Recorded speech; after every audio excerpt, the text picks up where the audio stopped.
Olá pessoal, tudo bem? Aqui é Ronaldo Ricchieri. Sejam bem-vindos à nossa trilha de aprendizagem básica do catálogo de serviços do Ligeiro Smart. Nessa trilha básica de aprendizagem, nós veremos como criar novas categorias e ofertas de serviços dentro do Ligeiro Smart. No nosso exemplo, nós iremos criar esta categoria chamada Compliance dentro do nosso catálogo de serviços e criaremos duas ofertas de serviços, o serviço Fazer Denúncia e o serviço Solicitar Informações de Transparência. Além disso, a gente vai verificar como é possível criar formulários personalizados para cada um dos serviços que nós temos no catálogo. No nosso exemplo, nós criaremos um formulário diferenciado para a oferta de serviço Fazer Denúncia.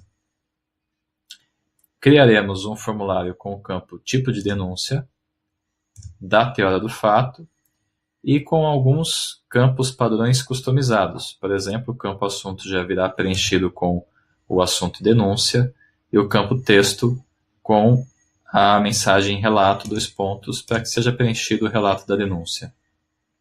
Nós faremos também a associação de artigos de conhecimento com esses serviços.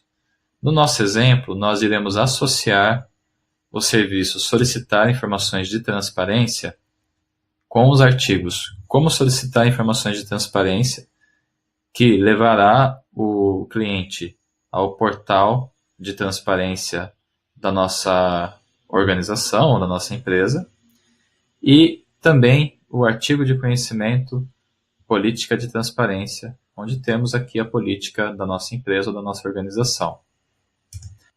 A gente vai falar um pouco também sobre a questão de registro de autoatendimento.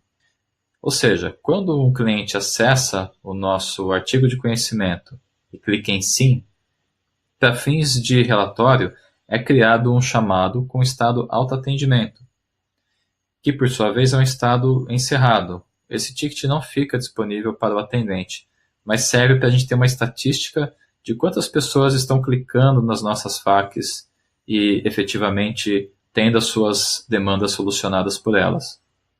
Também veremos que, ainda que a informação do artigo de conhecimento não seja útil, é possível criar um chamado clicando em Não, preciso de mais ajuda. Então, a tela de abertura de chamada é exibida para o cliente.